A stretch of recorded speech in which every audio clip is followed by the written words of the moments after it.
Good afternoon, Falcons. I'm Myiah Bade. And I'm Zoe Corriell, and this is the Falcon Report.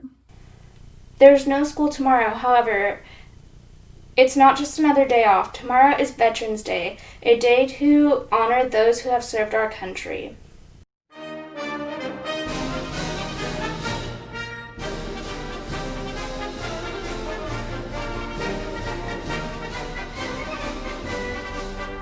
Seven million veterans served during the Vietnam War. Hello, Hanford Falcons. My name is Casey DeGroof. I've been serving in the U.S. Army and the Washington Army National Guard for 23 years as a military intelligence professional and linguist. I just wanted to say thank you to all the veterans who have served. Being part of the military is truly important. It provides you a sense of worth and knowing that you are fighting to protect others, fighting for freedoms of our nation, as well as for the embetterment of the nations that we are frequently called out to assist. It truly is a fulfilling career. You get to learn a lot about your fellow soldiers and the world around you. Veterans are pretty humble people. They usually have a hard time receiving thank you. However, the job they do is incredibly important. And I just wanted to say thank you to all of those who've served before me. Thank you to those I've had the opportunity to serve with. It has truly been a wonderful experience that's helped me grow as a person and a leader. The values you learn in the military, anywhere from honor, integrity, personal courage, sacrifices, trust, commitment. Each of the different services have their own watchwords, but in the end, it all is a noble endeavor, and I am truly grateful to have served with some really great people. In 1954, President Dwight D. Eisenhower officially changed the name of the holiday from Armistice Day to Veterans Day.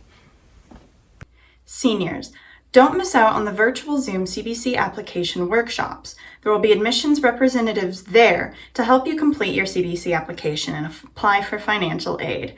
If you complete both applications within a month of attending the workshop, you will be entered to win awesome prizes like the Echo Wireless earbuds, tablets, and Echo Dot JBL Bluetooth speakers, and more. Check the Career Center website for more information.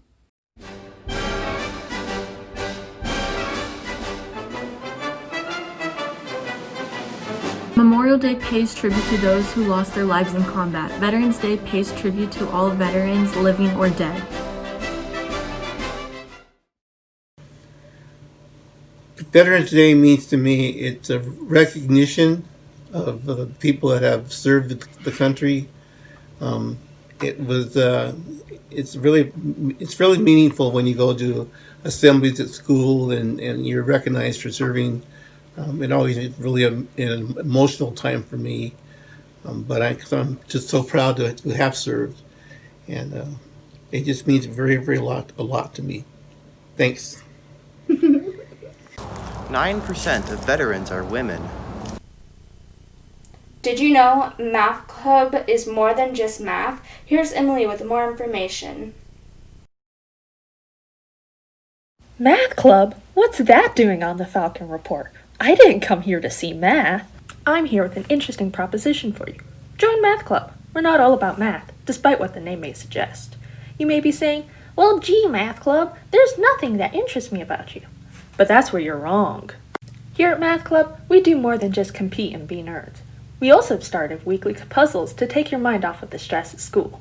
If you accumulate enough points from these puzzles, you have the chance to redeem some great prizes. Math Club meets Tuesdays at 4. Are you interested in joining? Email us at emily.sperry@students.rsd.edu for information on how to join. Hope to see you at our next meeting. Veterans make up roughly 11% of adults experiencing homelessness.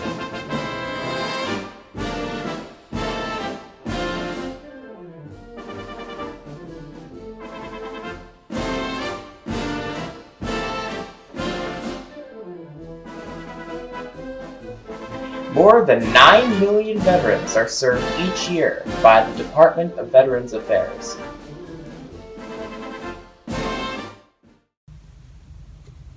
Good morning. My name is Chief Warrant Officer 4 Anson Smith. I started my military career in the Marine Corps Reserve out of Fort Lewis, Washington. I was a landing support specialist, and I did that for almost 12 years. That's a job that facilitates the movement of troops and cargo via plane, train, boat, and helicopter. I am now and have been in the National Guard out of Pendleton, Oregon for the last 13 years as a pilot. We fly the CH-47 Chinook heavy lift helicopter. I enlisted in the Marine Corps immediately after high school because I did not want to go to college, and my eyesight wasn't good enough for the Air Force and their jets. I then commissioned as a warrant officer in the National Guard after the Marine Corps told me I was too old to fly for them, and I had bought myself some better vision. The benefits of serving your country will be what you choose to make them, whether that's mentally, physically, or emotionally, as you're shaped earlier in your career and throughout by your experiences. I've deployed to Germany once, Iraq 3 times, and Afghanistan twice, which is where I currently am.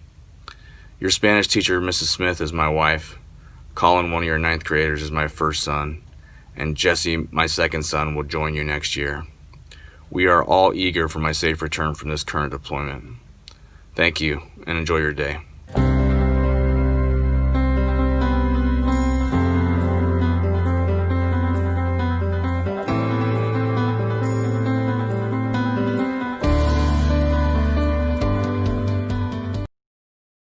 Hanford Fast is up and running. Sessions are Monday through Thursday from 3 to 4 and 6 to 7 p.m. Use the QR code on screen or go to the link in the video description to join the Fast Tutoring Canvas page. Both tutors and students seeking tuition should join the Canvas page. Once you've joined the page, you will have access to the Zoom links and additional information.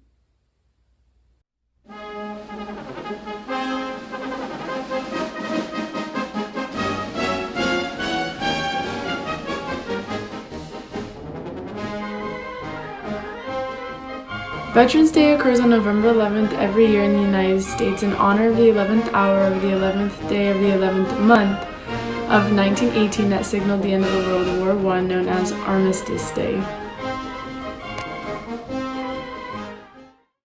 This is Vic Hofer, Miss DiStefano's dad, and he's going to tell us about his experiences in the United States Coast Guard. I enlisted in the United States Coast Guard and left for boot camp on September 18th, 1967. I actually took my test to enter the Coast Guard at the end of December of 1967 when I turned 18 years old.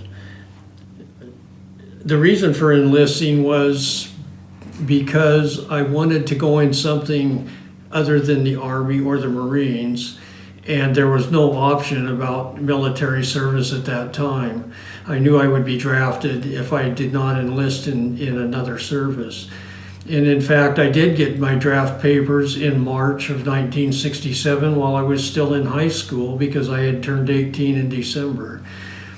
I wasn't forced to drop out of high school to go into service, but I was still eligible for the draft until I started boot camp. I was successful in getting into the Coast Guard before I was drafted again. I got my second draft notice 2 weeks after I went into the Coast Guard in boot camp. The benefits of serving, I think, would be primarily it just forces you to grow up. And I think that it's a personal opinion, but I think it would be good for our young people today to have a similar requirement, just simply because it doesn't let you shirk things and not do things. You are thrown into the middle of the whole system, and you don't have the option. As I said, I think it would be good for a lot of people to go into the military. I was stationed initially in boot camp in Alameda, California. I graduated from boot camp just before Thanksgiving of 1967, came home for 10 days, And my first duty station was on the US CGC Minnetonka. And I got there the first part of December, and we left for Vietnam on the 8th of December. I went to Vietnam for 10 months and then came back to California. After getting back from Vietnam, I was sent to a school in Rhode Island and was there for 12 weeks. It was a quartermaster school and a signalman school. In the Coast Guard, you're required to do both things. Probably, if I were to share a memory about the military, besides the fact that I did get married young, I got married in February of 1969, and we had 2 children, Audra being one, before I left the military. But probably the memory that stands out most and there's probably more than one, but it was my time in Vietnam. I was much luckier than the people who were on the beach, as I put it, who were fighting in the jungles. We actually provided patrol off the coast of Vietnam and provided gunfire support for them. It would go on 30-day missions to do that. In between each mission, we were able to go to foreign countries. And I was able to go to Bangkok, Thailand, Singapore, Subic Bay, Philippines, Hong Kong, Kaohsiung, Taiwan, and Sasebo, Japan. Places I never would have had the opportunity to visit otherwise. All in all, I think it was a positive experience. 4 years was a little long, but I would do it again, and especially to support our country and families. National Honor Society would like to welcome members for the fall of 2020. These students have shown qualities of scholarship, service, leadership, and character. They are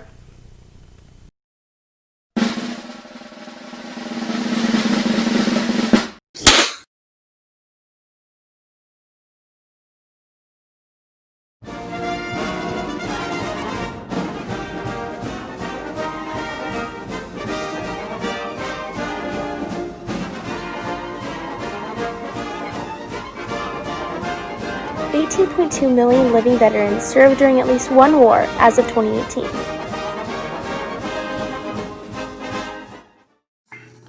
Good morning, and thank you, Hanford High, for acknowledging veterans on this week of Veterans Day. Quickly, I want to tell you a little bit about myself and why I chose to serve. Straight and to the point, I was a terrible student. From preschool through high school, I barely passed any class. And so, as it turns out, I didn't apply myself. And the reason I know that was because years later, I went to do my undergraduate. I was 4.0 summa cum laude in college, and through graduate school and my PhD, my GPA only went up. So just because you may be struggling now as young folks, don't sell yourself short. You'd be surprised of what you're capable of. And so, as I told you, I started out academically challenged, and I went into the Marine Corps, not knowing anything about the Marine Corps. Boy, did they give me a rude awakening when I got to boot camp at San Diego. Needless to say, I survived the Marine Corps, and I had my honorable discharge. I served for 7 years in the Marine Corps and learned maturity, I learned responsibility, and I learned accountability. Later on, after I finished all my education, I decided to serve again in 2001. It was a difficult time for our country, but I joined the Army and became an Army Special Forces Green Beret at the ripe age of 42. That's right, 42 years old. And this goes to show you, once again, that if you put your mind to it, there is nothing that you cannot do. There is nothing that you cannot accomplish. I've served post 9/11. I've been decorated by the president. I've bled for my country. I've fought for my country, and I love my country. This is the greatest nation on the face of the earth, and don't let anyone tell you otherwise. I appreciate you, and my message is drive on. Don't give up, no matter where you're born, how you were born, whether you had a mom or dad or not, regardless of the color of your skin. There is nothing that you cannot accomplish in this great nation if you work hard and you put your mind to it. God bless you all, and be successful. HHS is gathering information about what students' experiences have been like at Hanford. The Equity Committee wants to hear from all students. Please take a moment to complete this survey by going to the QR code on the screen or to the link in the video description.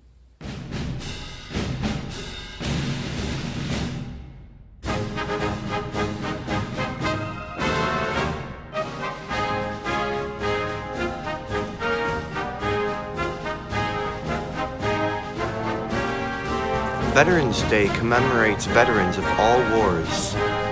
Here's Friday's schedule.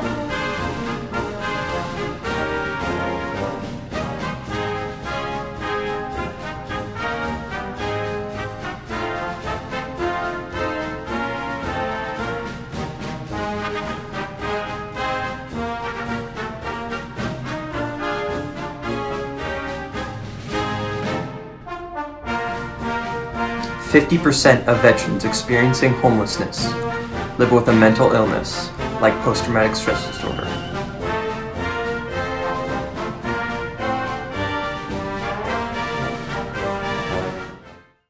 Here is Falcon Trivia 2.0.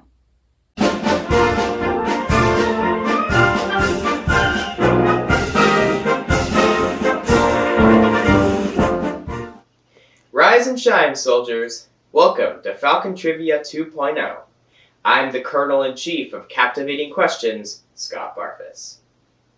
If we were together, we would have our Veterans Day Assembly this week, in which we would hear touching stories, learn valuable lessons, and, most of all, honor those who have and are now risking their lives.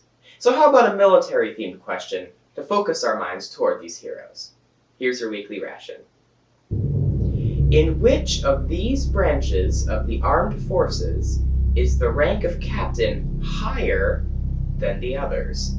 The Army, the Navy, the Marines, the Air Force.